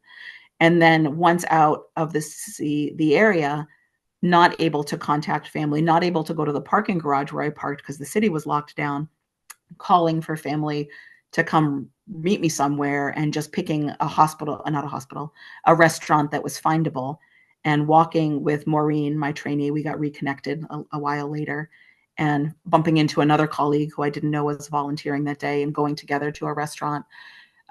Having a hostess look at me really startled, and then just very, very kind. And realizing once I got out of the restaurant later on that the reason she startled is because my leg was covered in blood. And she saw that. And she chose to ignore it and treat me with incredible kindness and compassion. And then I was able to contact my family to meet and go home. And then we had no debriefing whatsoever until I created one. I felt like I was on my own because I didn't have the support I was familiar with from working in EMS. And in EMS, when you have a bad call, you've got your partner, you've got your dispatcher, your team. They work in EMS, so they know what it is to do a shit call. And sometimes they set up a formal debriefing, or sometimes it's more just like your partner says, hey, let's go out for coffee, or let's go out for a beer. Or sometimes it's that kind of support. And sometimes it's more organized support, but the support is there. And I knew that support, and that support had helped me recover over my career from some even truly horrific calls. And so I knew it worked for me, and I knew that's what I needed, and it was not offered. And I was calling the athletic organization and the Department of Public Health and all sorts of things, trying to say, like, when's the debriefing? And they're like, we're waiting for specialists to come in and tell us what to do. We're waiting to set things up. And meanwhile, getting announcements for all runners and all volunteers meeting, or all volunteers meeting, and realizing I can't go to that training, and the nonstop voices in my head telling me that I didn't do enough, make a difference, or do the right thing. And it taking a week to create the debriefing and invite as many people as I could find to come that were there that day. And then hearing all of the other people in the room ask the same questions. Did I do enough, make a difference, and do the right thing? That gave me enough comfort to be able to go home and sleep for 16 hours. And then 6 months later, meeting a restaurant owner, the second explosion happened in front of his restaurant. And he was the only one that saw us. Like, we weren't invited to debriefings. We're not part of any of the movies that came out. We weren't in the news articles. We weren't in the news interviews. Like, the marathon medical team felt very invisible to me. But the restaurant owner saw us and invited us to a gathering at the 6-month anniversary, which was my first time back in Boston after that. And he saw us, and he had some therapy dogs there, and some clergy, and some city officials, and a marathon official. And he had just like some hors d'oeuvres and some little trinkets of gratitude. And it just was wonderful to be seen and to be together with people that were there. And then I went up to him because I had seen him in an interview. And he made a comment about how he and all of his waiters took their belts off and made improvised tourniquets, and none of them had any medical training.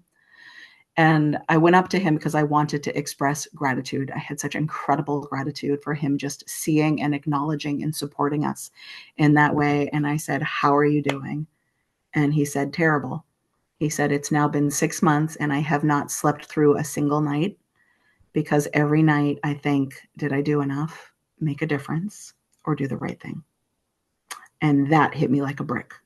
And at that point, I did not understand everything I've just taught to you. I did not understand that regardless of training, the people that function in the disaster gap are united by the experience. It is a united cohort that went through the same thing and honestly have an incredibly similar psychological reaction. At first, I couldn't understand how this restaurant guy with no medical training and all of his waiters, but this guy had the same exact psychological reaction, beating him up. Yet I was a pretty well-trained EMT emergency person. And yet he and I had the same reaction despite completely different levels of training. And he had been carrying for 6 months what almost broke me in a week. And that was an incredible realization that led to me understanding that we are in the disaster gap. And there is a unique experience here that is worthy of our investigation, worthy of our understanding. Because I tell you, I can't explain enough how much it almost broke me. A thing about recovery. So the photo on the left is from that day in the morning. I'm there, I'm seeing old friends. I'm there with Maureen, the resident I'm working with. I had just come back from doing some teaching in a different country. And I came back with a little bit of a sunburn, and I was tired, but I was just absolutely having a wonderful day. And the photo on the right is an accidental selfie that I took after we left the tent. We were walking through Boston Common trying to get to where the restaurant was. And there was this woman that somehow knew exactly the right thing to do with what she had available. And she was playing the violin. And her kindness went right to my soul, because everything was so unstable and dark and bloody and overwhelming and sensory overload, the visual, the smell, the building alarms, which were nonstop. All those photos I showed you, you have to realize that I was listening to those alarms that sound like, loud and nonstop, like complete sensory overload. So this woman playing the violin, I wanted to remember her. And I brought my phone up to take a picture of her. And as I was fumbling with the buttons, I did not even realize that I had taken this accidental selfie until I figured out how to get a photograph of her, until I got home and deleted the photo and then undeleted it, because I thought, you know what, you might want to remember that. And you can see some of the weight that I was carrying afterwards. This was a little sketch that I made, I think the following morning, about how I felt like my heart was exploding and I felt closed in, like I was in a tight box being crushed. And a few days after that, I felt like I couldn't stop crying, and I was so ashamed that I didn't do anything or make a difference or do the right thing. And little by little, I felt like all of my friends and family and colleagues, and even that restaurant owner and his 6-month celebration, like picked up my little shredded pieces of heart and handed it back to me. This was a nurse that was there that day in the finish line tent. A group of us got together, and 13 of us from that tent got together, and we raised $10,000 for the victims. And we ran either a 5K or a half marathon, depending on our stuff. And this was us at the finish line. I felt like all these little things gave me my heart back, and I was able to collect all those little pieces and kind of come out of this experience. Very personal. I'm sure you can hear it in my voice. We have an incredible opportunity. Once you see this gap, it's really hard not to see it. We can change how we prepare. We can change improvised care. We can change preparation. We can change how we support the people after this event, regardless of training. There has to be a way. And if we can just start investigating, I think we're smart enough with our collective expertise to figure some of this out. So this is the first time. I was telling Courtney that usually I give this lecture in an hour, and I was nervous that I wouldn't be able to fill the extra time. And then the thing that the length of this presentation gave me is it gave me the blessing of actually spending the right time to really let you see some of the impact and some of my story on this one. So thank you for all of the grace that all of you have just given me. And I'm going to stop sharing and come back to the Zoom room. Thank you so much, Christina. I'm actually kind of at a loss for words after listening to this and just feeling your feelings, and even 10 years past, how raw and emotional and how those feelings are still. And thank you. Thank you for what you did. Thank you for everything that you've done since. Thank you for bringing awareness to this and just sharing this with us. I think it's just really amazing. And I hope that it's helpful for you to continue to share your story. I think, for me, being able to talk and share things is something that does help get through things. But this I think is therapy for me. mm-hmm. So after I had 3 nightmares, and they were horrifically disturbing. The third nightmare was at 6 months. And before that, I had felt like I don't want therapy. Like I just need some space. And after the third nightmare, I was like, all right, you need some help. You're not done with this. And so I sought out a therapist, and I had one meeting, and it felt, for whatever reason, so wrong. I just was like, this is not what I need. Like, I know I need something. And I was going to, screen some more therapists and like pick a therapist and go forward. But instead, I just was like, I don't know why I feel so strongly that this is not what I need right now. But I went home and I said, well, you better do something because your plan's not working. And so I went home and I designed, literally, I wrote down on a pad of paper, plan for healing. And I decided to focus on body, mind, and spirit. So the body piece was training for that 5K with the other volunteers and fundraising. The mind piece was I wanted to learn more about disaster response. So I don't do yoga on a regular basis, but I had done some like sample classes at a medical conference, and it made me cry both times I did it. And so I realized, like, I don't know why yoga's making me cry, but it clearly is allowing me to access some emotions. So I went to a yoga retreat, even though I don't know what a yoga retreat is. I signed up for one that's in Massachusetts because they also have lectures. And they had a trauma psychiatrist from Boston giving a weekend conference on traumatic memories and how they're laid down and how you process them. It was Bessel van der Kolk. Some of you may be familiar with his work. He wrote The Body Keeps the Score. Mm-hmm, mm-hmm. And so he was giving this presentation, and it was outrageously helpful to understand the medical concepts I knew from med school, but to understand it in a different way. Like the amygdala is the fire alarm in the brain, and how when you hit your personal threshold for the fire alarm, your frontal cortex shuts down and you go to midbrain and hindbrain, and very sensory, and the memories are sensory, and the brainstem and the racing heart and the dry mouth and the whatever is all firing off at the same time. And in the future, if you come across an image or a sensory thing again, you might also re-trigger. So the so-called PTSD, where all of a sudden you're like reliving it. Just understanding the physiology behind that was so helpful. So that was the mind part of it.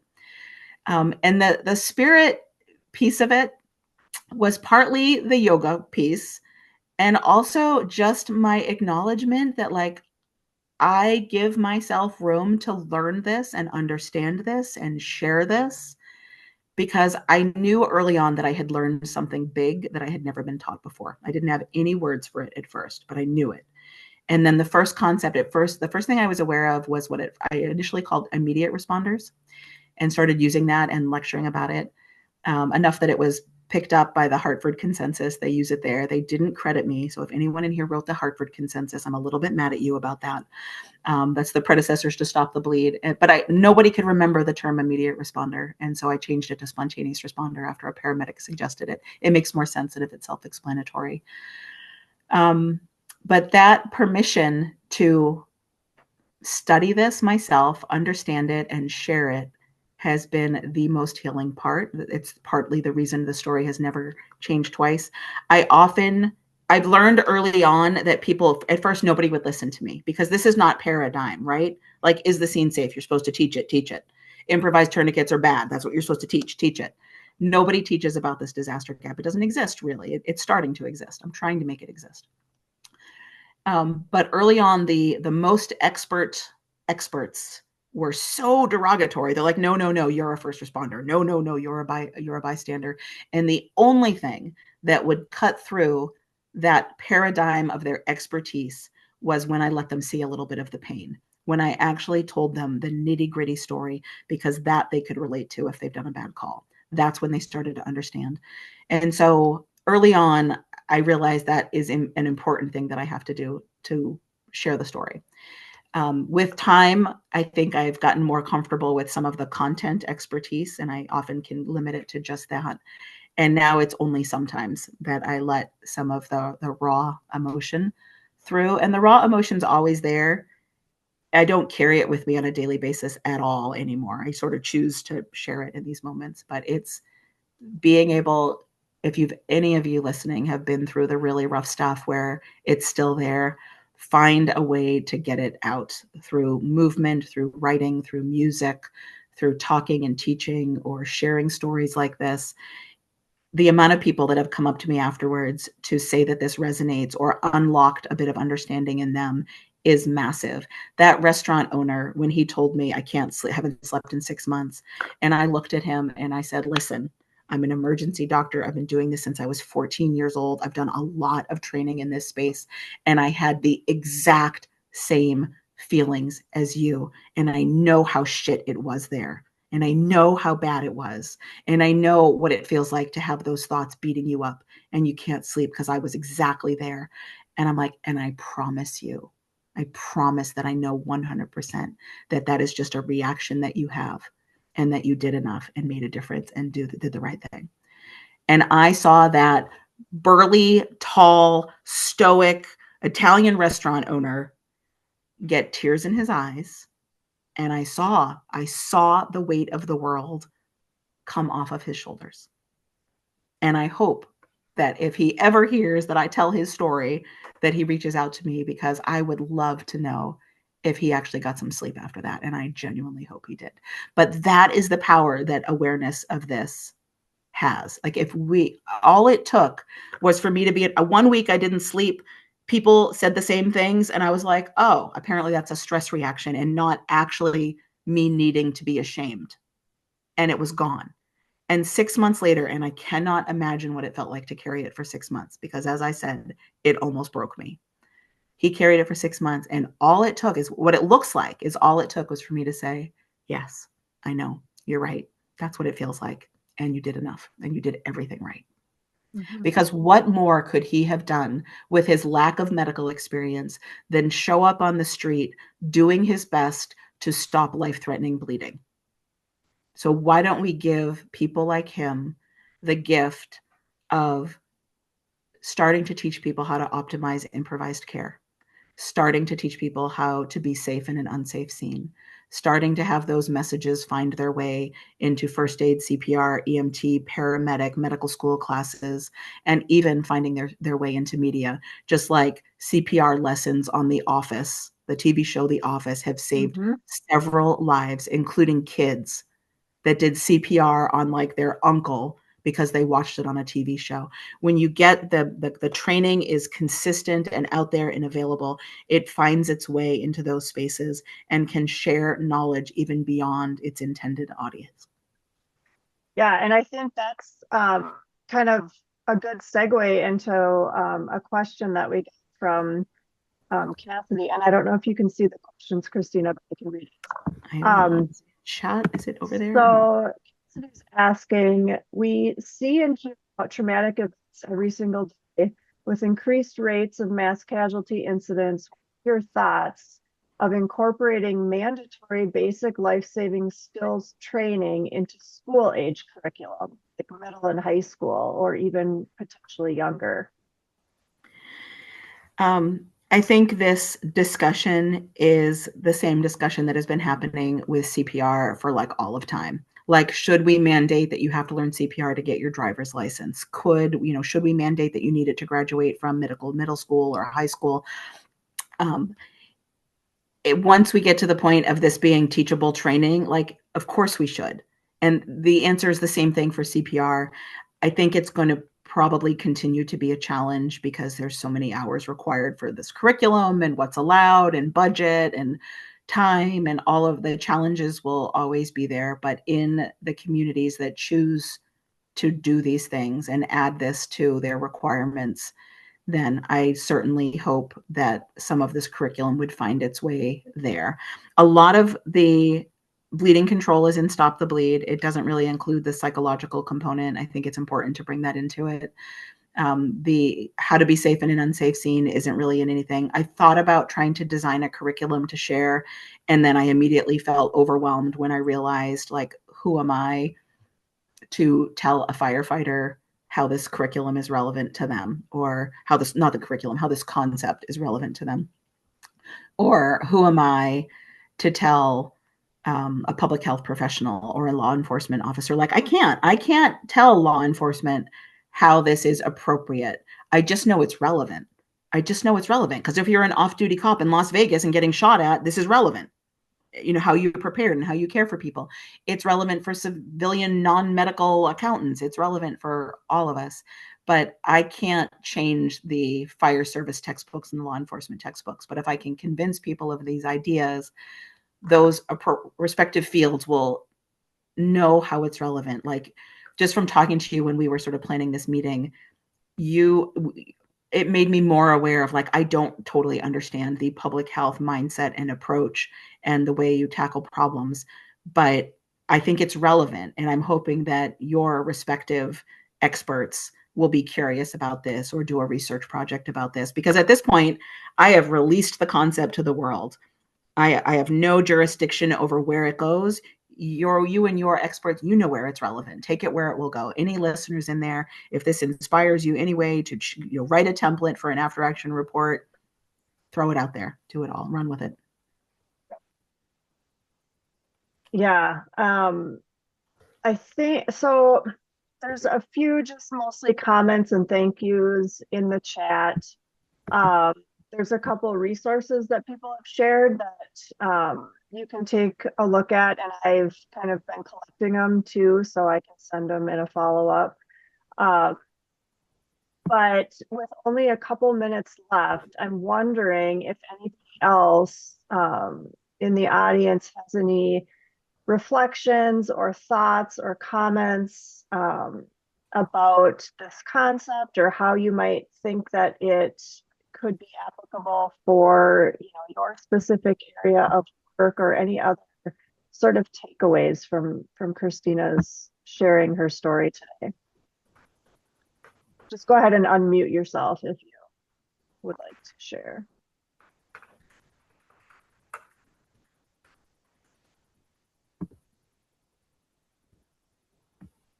I did say a thank you in the question. Probably was probably the wrong place to put it, so I'm sorry. But first of all, just thank you so much. Also did see your presentation at the MRC conference, and it was really after that it really inspired me to incorporate more training on this topic for my MRC volunteers. And so we have started with that by teaching about casualty collection points and what their role would be, even just as a community responder, not an officially activated MRC volunteer, but and then doing more cross training with CERT volunteers to just gain more skills in how to respond and partner with other resources where they're at when the disaster strikes. So you've really inspired us to really incorporate more of this into our training program. So thank you for that. I think another way that we can continue to pass the torch, I guess, as a public health official, kind of be that liaison for the AAR process. And if any of like my volunteers or that I know, do respond to these types of events, maybe I can help to include them in an official AAR, where they wouldn't really have that invite otherwise. So that's just a couple of my thoughts. But thank you so much. Thank you for telling me what you've constructively done with it, because that's kind of for a long time, I've had the belief that if I just convince other people that these ideas are valid, that they'll take it somewhere and do something with it. So to hear that that's actually happening in your community is so fulfilling right now. So thank you for that. Yeah, thanks. Sorry. Yeah, go ahead. I can just share a reflection as well. This made me think a lot about just trying to check in on people I know who have been spontaneous responders, because I wasn't really thinking about that framework before. And like we just had a shooting in the parking lot of the apartment building where I live just a few nights ago. And the people who were there were the people who lived in the building. The people who saw the bleeding, the first ones on the scene were just, like people from down the hall. And it just made me think about like, just going and knocking on their door and saying, hey, how are you doing? I know you were there. And what was that like for you? I think that's amazing. And you don't know, like I haven't yet sorted out. I feel like this is something that maybe will come into focus over time moving forward. I do think there's something unique about when you're right in the thick of it, when something happens and you perceive a risk or vulnerability to your own life. But I've been hearing from a lot of people that have said that they were like immediately after an event happened. So like still in a vulnerable phase, but didn't actually witness or experience it firsthand. And it sounds like they're having the same, did I do enough, make a difference and do the right thing? So I'm not quite sure where that line is. And I don't think it's a requirement necessarily that you're there and have the threat to your own life. I think it intensifies it. And so I'm wondering what those people will say. They might be like, no, I'm fine. Or they might have felt really vulnerable in a way, and your stopping by might be really important for them. I know we're at time, but I'm willing to stay on if you are, Christina, if there's any other questions or thoughts that people want to share. Same. If you have to go, it's definitely the end of the time period, so feel free to go. But I'm happy to stick around and chat more because I my story was a lot longer than when I normally tell it because you gave me so much room to do that. Will your contact information be made available after this as well? I will.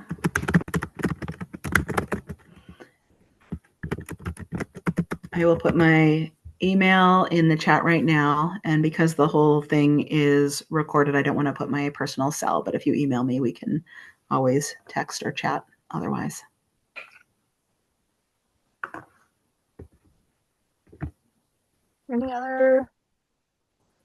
Anything else to share?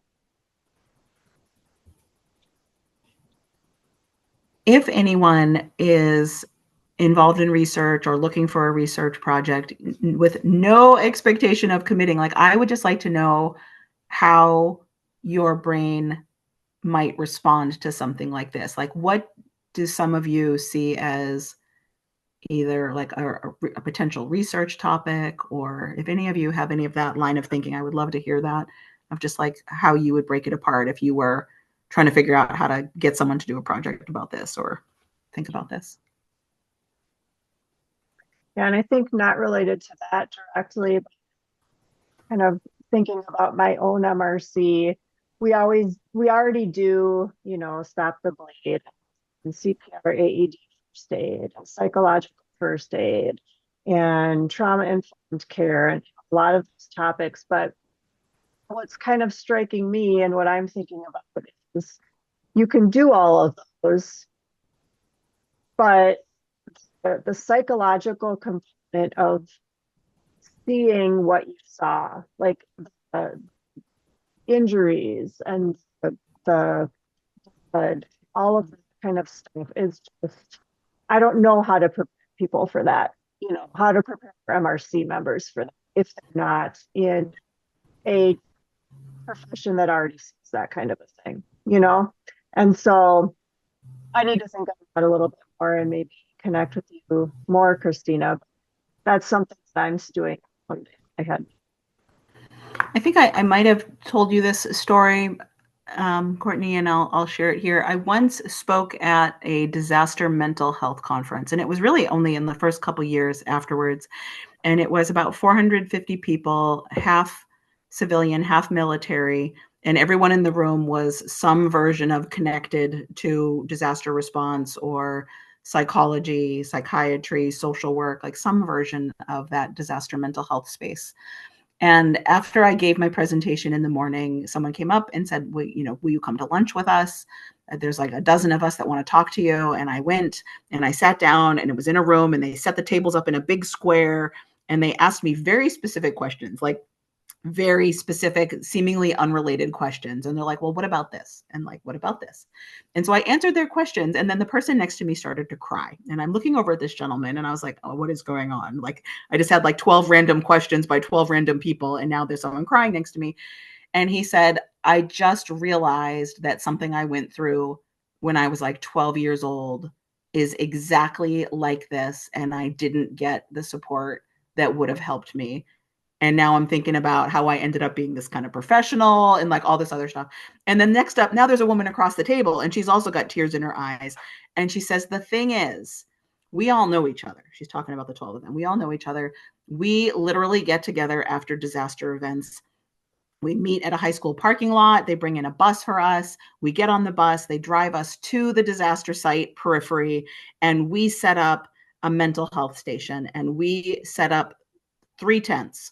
One for our team, one for non-first responders, and one for first responders. And then we take a little table and we set it out in front of the middle tent, which is our tent, and we put a chair behind it and a person.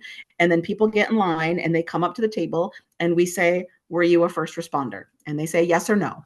And then they direct them to tent A or tent B to go get the appropriate level of care for that cohort. And what she said to me, she says, what is so upsetting to me right now is that if you came to our table, we would 100% of the time send you to the non-first responder tent because you were not police, fire, or EMS in that jurisdiction. And she said, but what we heard this morning and what we just confirmed by asking you these questions is that you 100% need the support that we're providing for first responders and the support that we would normally give you is completely inadequate for what you experienced and needed. And the thought that you as a medical professional would get the wrong care. And she's like, and now we're realizing even the people with no medical training that we would assume are the non-first responder tent have just different psychological needs. So that is that sort of thing, like just increasing the conversation in your community with the people that do provide these services and understanding that like the stress reaction I had was exactly identical to other horrific emergency calls that I was a first responder for. And there's something about being in that space that has a very predictable, and like I have not yet found, I saw someone in the comment and I will email that person that said that there's some information about this. I have not yet found in talking to a few psychiatry friends, colleagues at the hospital or whatever, I have not yet found this like, did I do enough, make a difference and do the right thing? Like, this is not a curriculum and it is incredibly consistent. Those are the phrases. Those are the three phrases. That's what I hear. So there is a psychological reaction that includes those things. It is not yet part of what's in the textbooks or taught or understood as far as I can tell. If it's out there, I haven't been able to find it yet. And so there's room in that entire field. I think, I'm not an expert there, but like, I think for some more awareness and discussion around this. Yeah, agree. Any final questions, comments, reflections for Christina? I have to look. I have to take my glasses off.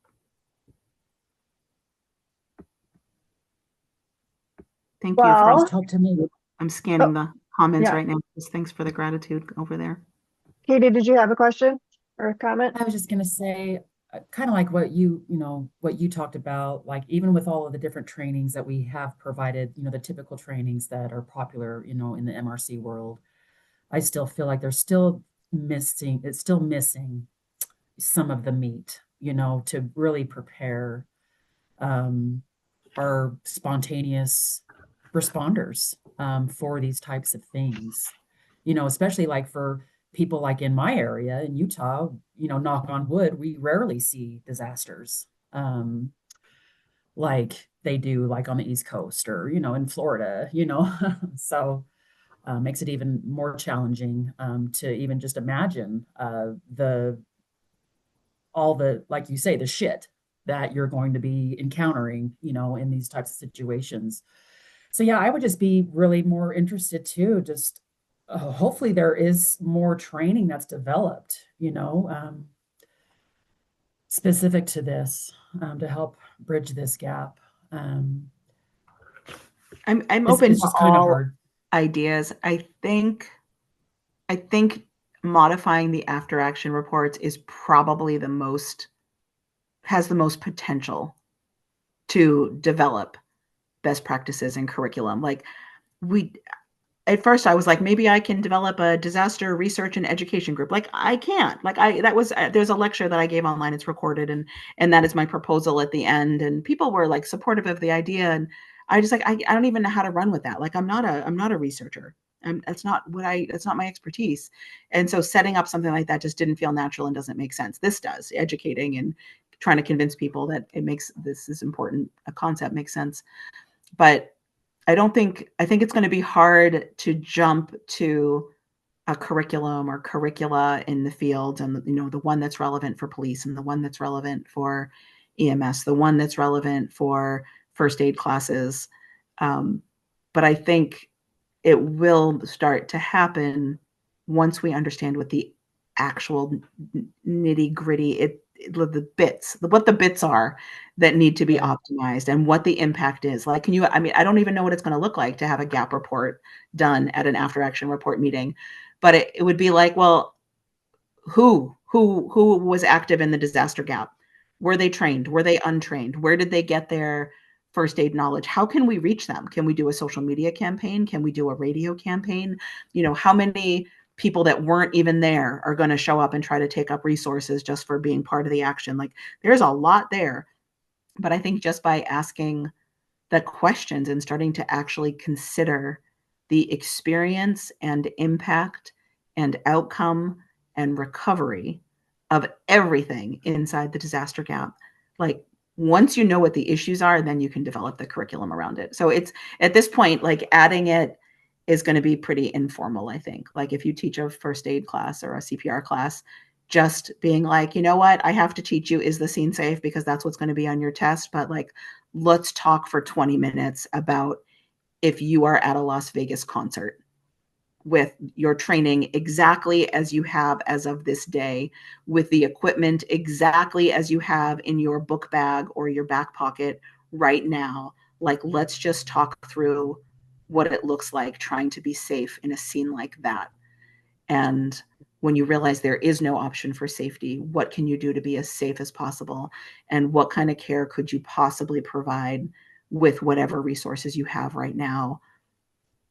If you're injured, if you're uninjured, like, I think it's going to be pretty informal like that until we get more data. And right now we don't have a lot of data. At some point, I'm hoping, and if anyone wants to steal this idea, I'm totally fine with that. I think writing a paper that sort of summarizes after action reports as they exist already could be a place to start. Like, just sort of talking about what events look like right now, what improvised care looks like right now, like picking some little aspect of this and just being like almost like a status report. Like, where are we right now? Might start generating some discussion. All right. Well, I think we did well, Christina, with the time that we had. We even went over 15 minutes. So thank you, everybody who stuck around with us. I hope that everybody kind of has some food for thought, and maybe, if you stew on this a little, process what Christina talked about. If you have any thoughts or ideas or anything, I think, Christina would, I'll speak for you, but I'm sure that you would be happy to hear those ideas. I would also be a point of contact if things, if you think of something that, could help kind of forward, especially for MRC group here, and what does it mean for us as MRC leaders, and how do we sort of take this idea and get appropriate for our reserve corps, and what does that mean, and all of that kind of stuff. So I'm going to think of it for sure. And yeah, I mean, I think that wish you all well within your own programs, whether you're an MRC or a physician or none of the above. I think that there's lessons to be learned for all of us in these experiences. I think the more that we can talk together, the more that we can take this work to the next level and keep making it better as we go. So thank you again, Christina, and everybody participated. And until our next webinar, I will say thank you so much. Thank you. This was a great experience. It was really good to work with you. And thanks everyone for coming.